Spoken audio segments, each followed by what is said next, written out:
Hey guys, what's up and welcome back to my channel. Today we are giving Lucius Malfoy vibes. I can't unsee it in the viewfinder, but regardless, today I want to talk about a video that I came across completely randomly, I think over a week ago at this point. I will show you the video, but the video in question is about this young guy who is talking about living with his mother who has a series of mental illnesses, very intense OCD, amongst other things that they list. So you'll see all of them.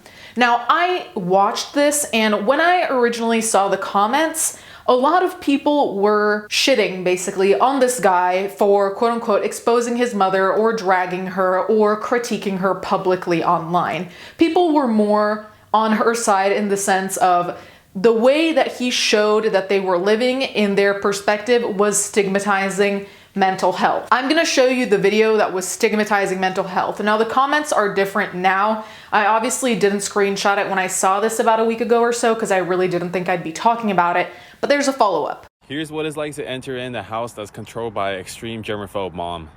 So first, I'm usually not allowed to enter in through the front door.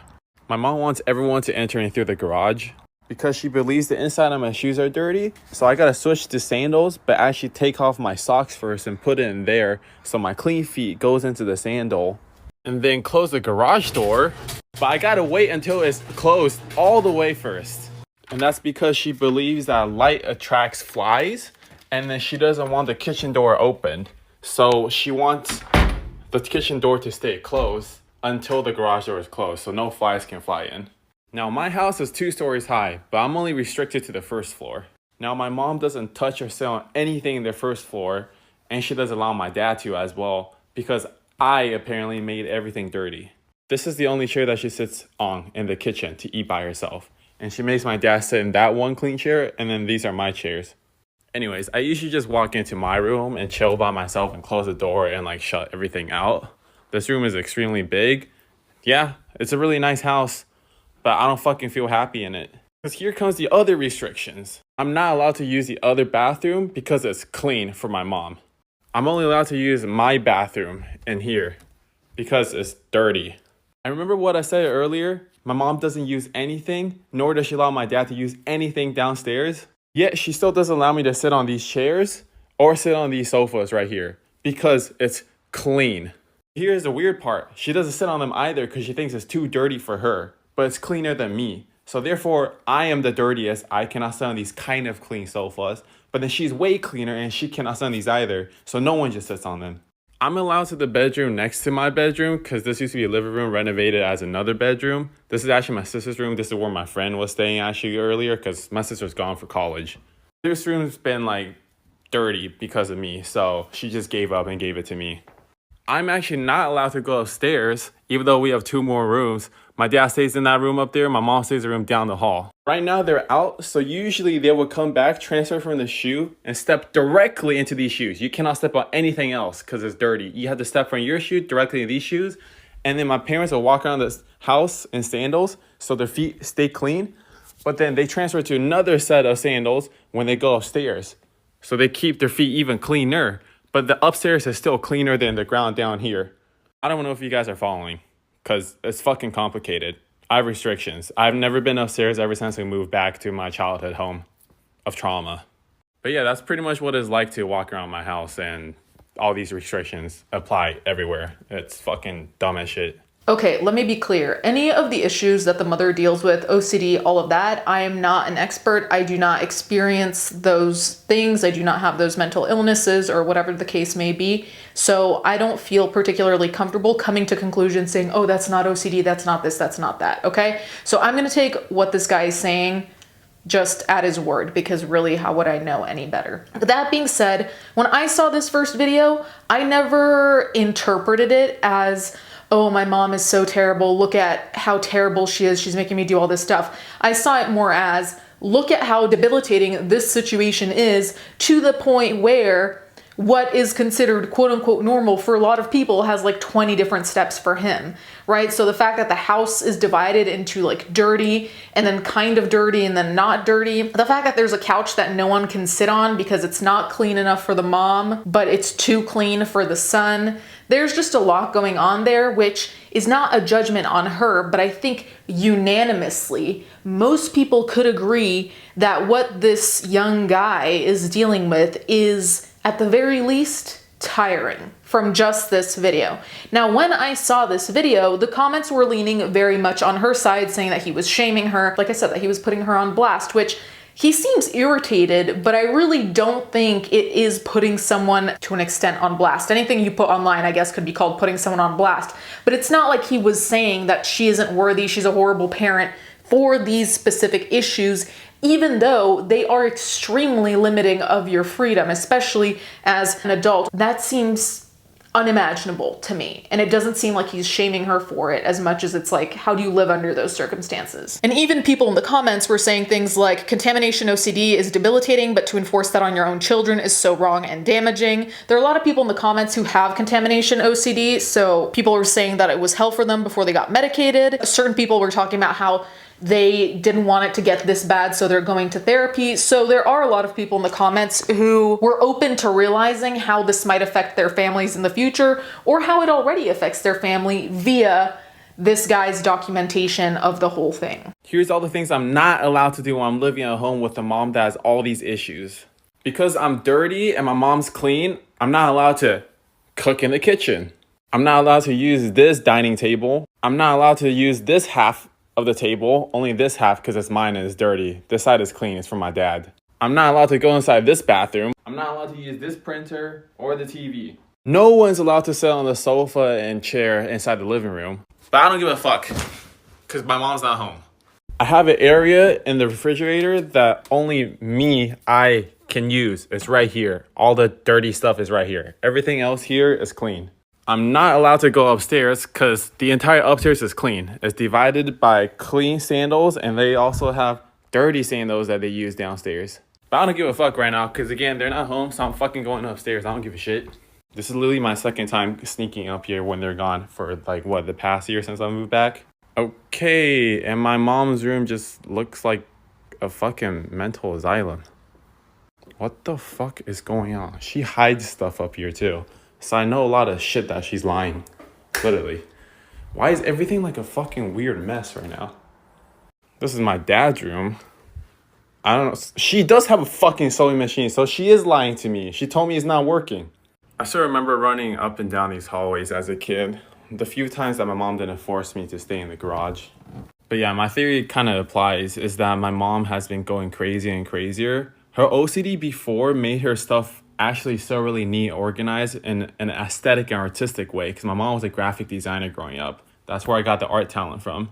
But her other disorders are taking over, her OCD just getting worse. She places stuff in a very peculiar way that keeps stuff clean and also more convenient for her. So to the average organized person or a person with slight OCD, her room did not look fucking aesthetic at all. It's just fucking crazy. I don't know, man. She needs help, but she just won't get it.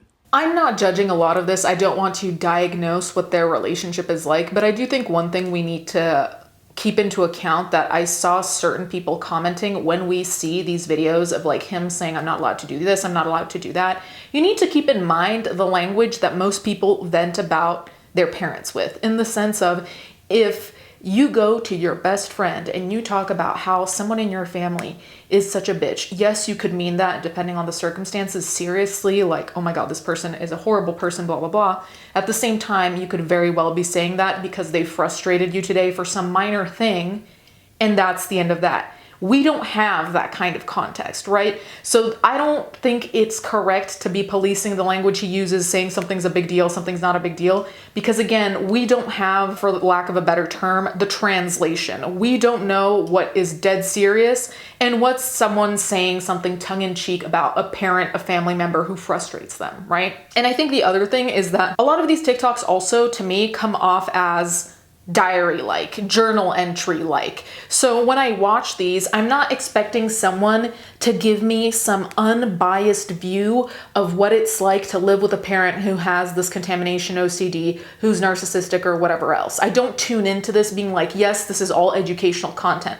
It may be educational on the side, but centrally it's someone telling us their experience. So I feel like that's also the other issue, is I'm seeing a lot of people interpret it as someone saying every single person with OCD is like this, every person who has OCD and is a narcissist is like this. And I didn't interpret it that way. And this is not me even defending anyone, because like I said, I don't really know at the end of the day what the situation truly is. But I don't really understand where critique can come in here when someone is documenting something that, to an extent, is out of their control, right? How someone else acts, if they go to therapy, if they take medication, that's not really something this guy can force his parent to do. This was the last I'd seen. The first video was the last I'd seen. This other one I just showed you, I just saw today, but there have been updates. I'm just gonna show you the clip.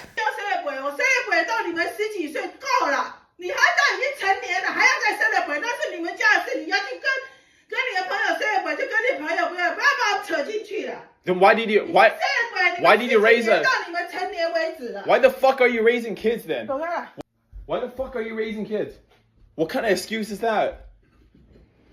Why would you raise a kid? It's like, oh, just fucking do it yourself when you're grown. Okay, then why do you have kids?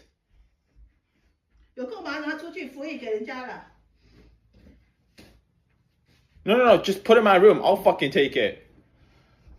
If you're gonna throw the whole fucking couch away because you're contamination OCD, then at least give it to me. 那给我啊，我自己搬走。我也不要给你，我今天这我也不要给你。